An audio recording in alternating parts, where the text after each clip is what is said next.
درود و سلام خاتم النبیین حضرت محمد مصطفیٰ صلی اللہ علیہ وآلہ وسلم پر اور ان کی آل پر۔ 5 ایسے کام جو بھکاری کو بھی بادشاہ بنا دیتے ہیں۔ حضرت محمد مصطفیٰ صلی اللہ علیہ وآلہ وسلم نے فرمایا، 5 کام اللہ تبارک و تعالیٰ کو بہت پسند ہے۔ یہ کام کرنے والا اگر بھکاری بھی ہو تو اللہ تبارک و تعالیٰ اسے بادشاہ بنا دیتے ہیں، کیونکہ بسم اللہ الرحمن الرحیم، اللہ پاک کی پسند و ناپسند ہر مسلمان کے لیے بہت اہمیت رکھتی ہے، کیونکہ اسی معیار پر اس کی کامیابی یا ناکامی کا انحصار ہے۔ اگر بندے اللہ تبارک و تعالیٰ کی پسندیدہ کام کریں گے تو ان سے راضی اور خوش ہوگا اور ان کو مزید نعمتوں اور بلائیوں سے نوازے گا، لیکن اگر وہ اللہ تبارک و تعالیٰ کے ناپسندیدہ کام کریں گے تو وہ ان سے ناراض ہوگا اور انہیں سزا دے گا۔ پہلی صورت میں بندوں کے لیے کامیابی اور فلاح ہے اور دوسری صورت میں ان کے لیے ناکامی اور خسارہ ہے۔ لہذا یہ ضروری ہے کہ ہم دنیا و آخرت میں اپنی کامیابی اور فلاح کے لیے صرف وہی کام کریں جو اللہ تبارک و تعالیٰ کو پسند ہے اور جن کے کرنے کا اس نے ہمیں حکم دیا ہے، خواہ وہ حکم ہمیں قرآن مجید کے ذریعے سے دیا گیا ہے یا سنت کے ذریعے سے۔ اسی طرح ہمیں دنیا اور آخرت میں ناکامی اور خسارے سے بچنے کے لیے ایسے کاموں سے باز رہنا چاہیے جو اللہ تبارک و تعالیٰ کو ناپسند ہے اور جن سے اس نے ہمیں منع فرمایا ہے، خواہ وہ ممانعت قرآن میں کی گئی ہو یا سنت میں۔ اور ایمان کا تقاضا بھی یہی ہے کہ ایسے کام کیے جائیں جن سے اللہ اور اس کا رسول صلی اللہ علیہ وآلہ وسلم راضی ہو، جیسا کہ ارشاد باری تعالیٰ ہے، اللہ اور اس کے رسول صلی اللہ علیہ وآلہ وسلم زیادہ حقدار ہیں کہ انہیں راضی کریں اگر وہ مومن ہیں۔ اس کے علاوہ ہر مسلمان اللہ تبارک و تعالیٰ کی اطاعت اور اس کے رسول صلی اللہ علیہ وآلہ وسلم کی اطاعت کا پابند ہے۔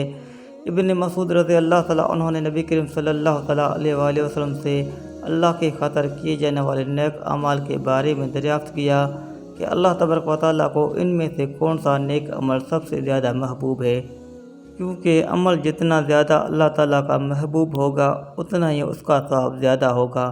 آپ صلی اللہ تعالیٰ علیہ وآلہ وسلم نے وضاحت کرتے ہوئے فرمایا کہ اللہ کے نزدیک سب سے زیادہ محبوب عمل فرض نماز کو اس کے شارع کی طرف سے مقرر کردہ وقت میں ادا کرنا ہے، کیونکہ یہ اللہ تعالیٰ کے بلاوے کو قبول کرنے میں پیش قدمی، اللہ کے حکم کی تعمیل اور اس عظیم فرض کے اہتمام کا مظہر ہے۔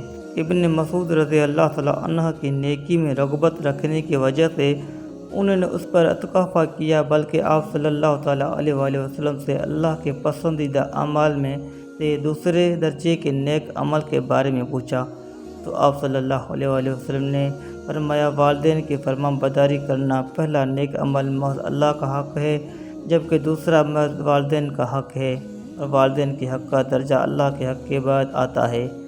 بلکہ اللہ تبارک و تعالیٰ نے تو اسے اتنی اہمیت دی ہے کہ قرآن کریم کی کئی مقامات پر اللہ تبارک و تعالیٰ نے والدین کی حق اور ان کے ساتھ حسن سلوک کو اپنی توحید کے ساتھ ملا کر ذکر کیا ہے، کیونکہ آپ کے وجود کا سبب ہونے، آپ کی تربیت اور پرورش اور آپ پر شفقت و مہربانی کرنے کی وجہ سے والدین کا یہ حق واجب ہے۔ ابن مسعود رضی اللہ تعالیٰ عنہ نے نبی کریم صلی اللہ تعالیٰ علیہ وآلہ وسلم سے مزید سوال کیا، جو خیر کی بات بتانے میں بخل نہیں کرتے، کہ اہم ترین نیک اعمال کے اس سلسلے میں اس کے بعد والا درجہ کس نیک عمل کا ہے؟ تو آپ صلی اللہ تعالیٰ علیہ وآلہ وسلم نے فرمایا کہ اللہ کی راہ میں جہاد کرنا۔ یہ اسلام کی چوٹی اور اس کا ستون ہے، اسی سے اسلام کا وجود ہے اور اسی سے اللہ کا حکم سر بلند ہوتا ہے اور اس کا دین پھیلتا ہے۔ اس کو چھوڑ دینے میں اسلام کا انہدام ہے۔ مسلمان زوال و انحطاط کا شکار ہوتے ہیں، ان کی عزت جاتی رہتی ہے، ان کا اقتدار چھن جاتا ہے اور ان کی سلطنت و حکومت زوال پذیر ہو جاتی ہے۔ جہاد فی سبیل اللہ ہر مسلمان پر تاکید کے ساتھ فرض ہے، بس جس نے جہاد نہ کیا اور نہ ہی اس کے دل میں جذبہ جہاد پیدا ہوا، گویا وہ نفاق کی ایک شاخ پر مرا۔ ناظرین، آج کی ویڈیو میں ہم آپ کو بتائیں گے کہ غریبوں کو بادشاہ بنا دینے والے 5 کام۔ انسان اپنی زندگی میں جو کام پسند کرتا ہے اسے بڑے شوق سے سر انجام دیتا ہے، جو کام پسند کرتا ہے اسے بڑی ہی دلچسپی سے سر انجام دیتا ہے، لیکن کئی کام ایسے بھی ہوتے ہیں جو انسان کو زوال کی طرف لے جاتے ہیں، جبکہ کچھ کام ایسے بھی ہوتے ہیں جو انسان کو عروج کی طرف لے جاتے ہیں۔ کچھ کام ایسے ہوتے ہیں جو انسان کو تنگی کی طرف لے جاتے ہیں، جبکہ کچھ ایسے کام ہوتے ہیں جو انسان کو آسانی کی طرف لے جاتے ہیں۔ ایسے ہی حضرت سیدنا شیر خدا علی المرتضیٰ رضی اللہ تعالیٰ عنہ ایک روز اللہ کے بندوں کو درس اخلاق دے رہے تھے، نبی کریم صلی اللہ تعالیٰ علیہ وآلہ وسلم کا پیغام سنا رہے تھے اور نصیحت کر رہے تھے، خوبصورت زندگی گزارنے کے طور طریقے بتا رہے تھے۔ اب حضرت علی رضی اللہ تعالیٰ عنہ نے فرمایا، میں نے بھکاریوں کو بادشاہ بنتے دیکھا ہے، میں نے بھکاریوں کو امیر ترین بنتے دیکھا ہے، ایسے امیر جو صرف دنیا کے امیر ہی نہیں بلکہ میں نے دونوں جہان کے امیر بنتے دیکھا ہے۔ انہوں نے دنیا بھی حاصل کی اور انہوں نے آخرت بھی حاصل کر لی ہے۔ جب میں نے ان سے دونوں کی ترقی کی وجہ پوچھی کہ تم بھکاریوں سے بادشاہ کیسے بنے، اتنے بڑے امیر کیسے بنے، کیا تم دنیا میں بھی امیر ہو گئے اور آخرت میں بھی امیر رہو گے؟ تو انہوں نے کہا، ہاں، کیونکہ ہم 5 عمل کیا کرتے تھے، ہم نے 5 عمل ایسے کیے جو کہ ہم آج بھی کر رہے ہیں اور مرتے دم تک کرتے رہیں گے۔ ان 5 عمل نے، ان 5 کاموں نے ہمیں بھکاریوں سے بادشاہ بنا دیا۔ حضرت علی رضی اللہ تعالیٰ عنہ کہتے ہیں کہ میں نے پوچھا، ہمیں بھی بتاؤ وہ 5 کام کون کون سے ہیں۔ محترم ناظرین، اس ویڈیو میں آپ کو امیری کا ایک ایسا نسخہ بتایا جا رہا ہے، 5 کام جو کہ آپ کو دنیا نہیں بلکہ آخرت میں بھی امیر بنا دیں گے۔ اگر آپ اس دنیا میں ہی نہیں بلکہ اگلے جہان یعنی آخرت میں بھی امیر ترین بننا چاہتے ہیں تو ان 5 کاموں پر عمل کرنا، اپنی زندگی میں شروع کر دینا۔ انہوں نے فرمایا کہ ایک تو ہم پرندوں کو دانہ ڈالا کرتے تھے۔ حضور اکرم صلی اللہ تعالیٰ علیہ وآلہ وسلم نے ارشاد فرمایا، جس گھر میں پرندوں کو کھانا ملتا ہو، دانہ ملتا ہو یعنی رزق ملتا ہو، وہ گھر کبھی بھی غریب نہیں ہو سکتا، اس گھر میں کبھی بھی رزق کم نہیں ہو سکتا۔ اللہ رب العزت اس گھر کا رزق کم نہیں کرتا جس گھر سے چرند پرند پلتے ہوں، پرندوں کو دانہ ملتا ہو، پرندوں کو پانی ملتا ہو۔ فرمایا، جب پرندے تمہارے گھروں کے اوپر سے گزرتے ہیں اور کوئی پرندہ تمہارے گھر میں آ جائے یا کوئی بھی جانور تمہارے گھر میں آ جائے تو فرمایا کہ ان کے لیے اناج رکھا کرو، دانہ ڈالا کرو، اگر بھوکا ہے تو دانہ ڈالا کرو، اگر پیاسا ہے تو پانی پلایا کرو۔ اللہ تبارک و تعالیٰ کو ایک مخلوق کا دوسری مخلوق پر احسان کرنے کا عمل بہت ہی زیادہ پسند ہے، یعنی جب ایک مخلوق دوسری مخلوق کی بھوک مٹاتی ہے، پیاس مٹاتی ہے تو اللہ تعالیٰ کو یہ عمل اتنا پسند آتا ہے کہ اللہ تبارک و تعالیٰ فرشتوں میں بیٹھ کر مسکراتا ہے جب ایک مخلوق دوسری مخلوق پر احسان کرتی ہے۔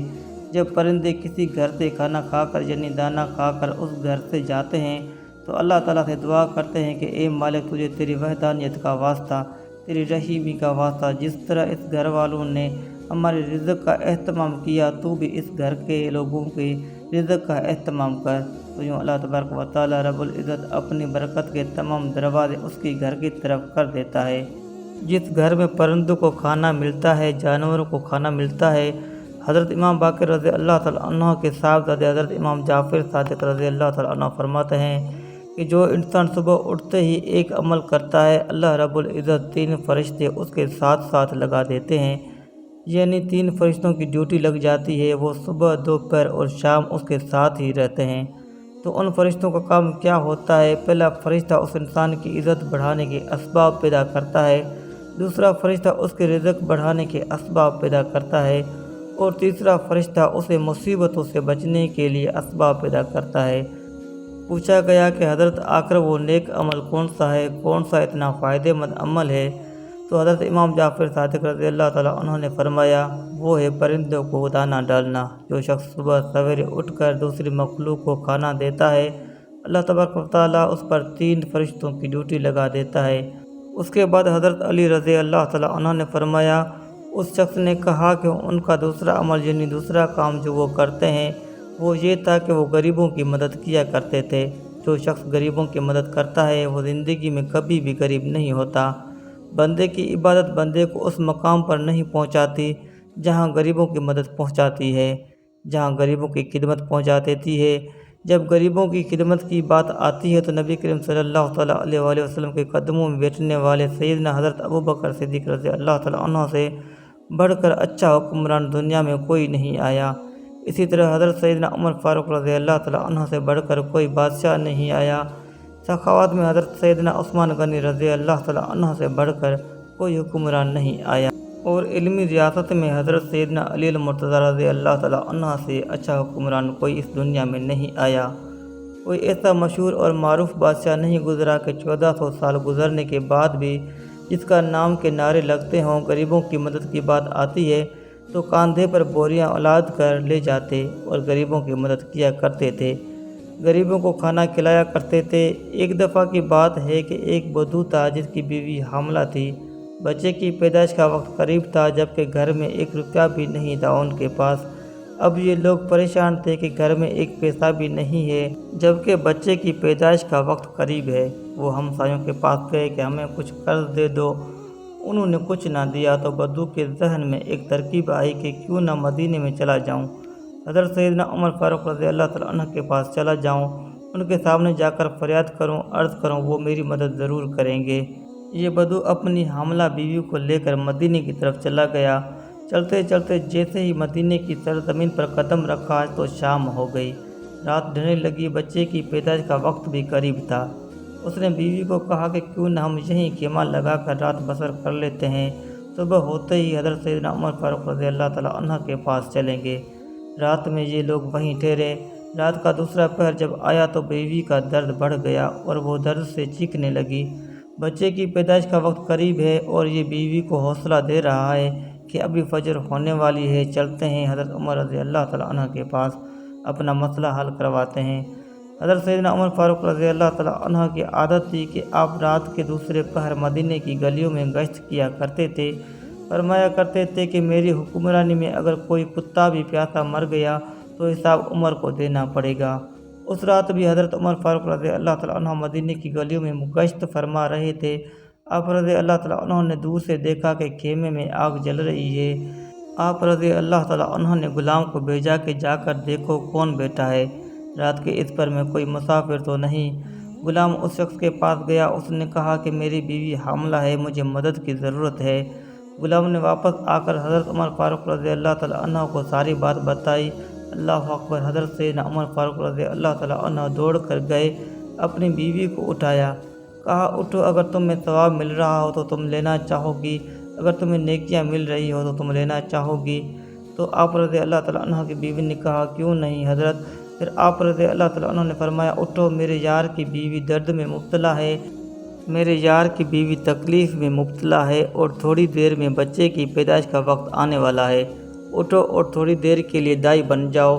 اس نے ضرورت کا سامان اٹھایا اور سیدنا حضرت عمر فاروق رضی اللہ تعالیٰ عنہ سے کہنے لگی کہ آپ تھوڑی سی لکڑیاں کاندھے پر اٹھا لیں۔ حضرت عمر رضی اللہ تعالیٰ عنہ نے لکڑیاں کاندھے پر اٹھائی اور اپنی بیوی کے ساتھ خیمے کی طرف گئے۔ آپ کی محترمہ خیمے کے اندر چلی گئی جہاں عورت چیخ رہی تھی، اور حضرت عمر فاروق رضی اللہ تعالیٰ عنہ باہر اس بدو کے سامنے ہاتھ باندھ کر کھڑے ہو گئے۔ بدو نے سمجھا کہ یہ کوئی غلام ہے اور اس غلام کی بیوی دائی ہے اور یہ اس کا شوہر ہے اور یہاں کا غلام ہے۔ اس نے حکم چلانا شروع کر دیا، جلدی جاؤ اور لکڑیاں لے کر آؤ۔ آپ رضی اللہ تعالیٰ عنہ دوڑ کر جاتے اور لکڑیاں لے کر آتے۔ جلدی کرو، آگ لگاؤ، آپ رضی اللہ تعالیٰ عنہ آگ جلاتے اور پھونک مارتے۔ ناظرین، اس نے حضرت عمر فاروق رضی اللہ تعالیٰ عنہ کے ساتھ نوکروں جیسا سلوک کرنا شروع کر دیا۔ وہ نادان یہ نہیں جانتا تھا کہ جس کے سامنے جو شخصیت کھڑی ہے وہ شخصیت کوئی اور نہیں بلکہ خود حضرت عمر رضی اللہ تعالیٰ عنہ ہے۔ پھر ایک دم سے خیمے کے اندر سے آواز آئی، یا امیر المومنین! یہ آواز آپ رضی اللہ تعالیٰ عنہ کی زوجہ کی تھی۔ آپ رضی اللہ تعالیٰ عنہ کی زوجہ محترمہ نے کہا، آپ کو مبارک ہو، آپ کے یار کے گھر اللہ رب العزت نے بیٹا نوازا ہے، آپ کے دوست آپ کے بھائی کو اللہ رب العزت نے بیٹا عطا کیا ہے۔ جیسے ہی بیگم صاحبہ نے آپ رضی اللہ تعالیٰ عنہ کو یا امیر المومنین کہا، بدو کے پاؤں تلے سے زمین نکل گئی۔ سوچا کیا یہی امیر المومنین ہے، اور فوراً امیر المومنین کے پیروں میں گر گیا اور کہنے لگا، یا امیر المومنین مجھے معاف کر دیجئے۔ یہ بدبخت آنکھیں نہ پہچان سکی کہ آپ کون ہیں، تو امیر المومنین نے اسے اٹھایا اور اپنے سینے سے لگا لیا اور رو کر کہنے لگے، اے بدو، تو نہیں جانتا یہ مدینہ المنورہ ہے، یہ میرے پیارے آقا صلی اللہ تعالیٰ علیہ وآلہ وسلم کا شہر ہے، یہاں امیروں کا نہیں غریبوں کا استقبال ہوتا ہے، یہاں تو غریبوں کو عزت ملتی ہے، یہاں تو غریبوں کی مدد کی جاتی ہے، اور یہاں تو غریبوں کو بادشاہ بنایا جاتا ہے۔ اسی واقعے سے ہمیں پتہ چلتا ہے کہ غریبوں کی مدد کرنے والا کبھی غریب نہیں ہوتا غریبوں کی ضرورت کو پورا کرنے والا خود کبھی غریب نہیں ہوتا، اسی لیے وہ لوگ کہتے تھے ہمارے امیر بننے کی سب سے بڑی وجہ غریبوں کی مدد کرنا ہے۔ تیسرا کام تھا کہ وہ اپنی اولادوں کو حلال لقمہ کھلایا کرتے تھے، اور چوتھا کام وہ اپنے والدین کی خدمت کیا کرتے تھے، اور پانچواں کام وہ کبھی نماز میں سستی نہیں کرتے تھے۔ ان لوگوں نے یہ بھی کہا تھا کہ ہم لوگ آج بھی ان 5 باتوں کا دامن پکڑے ہوئے ہیں، بس اسی وجہ سے ہم دن بدن اور بلندی کی طرف جا رہے ہیں۔ ہم نے صرف دنیا میں ہی نہیں ترقی کی، بلکہ اب آخرت کے لیے بھی یہ کام کر رہے ہیں۔ اللہ رب العزت سے دعا ہے کہ اللہ تبارک و تعالی ہم سب کو بھی ان 5 کاموں پر عمل کرنے کی توفیق عطا فرمائے، اور اپنے بندوں کی ان فہرست میں شامل فرمائے جن پر اللہ تبارک و تعالی کا خاص انعام ہوا ہے۔ آمین یا رب العالمین۔ ناظرین، کمنٹ باکس میں اللہ تبارک و تعالی کے 99 ناموں سے ایک نام ضرور ٹائپ کریں، اور ویڈیو کو لائک کرنا نہ بھولیں۔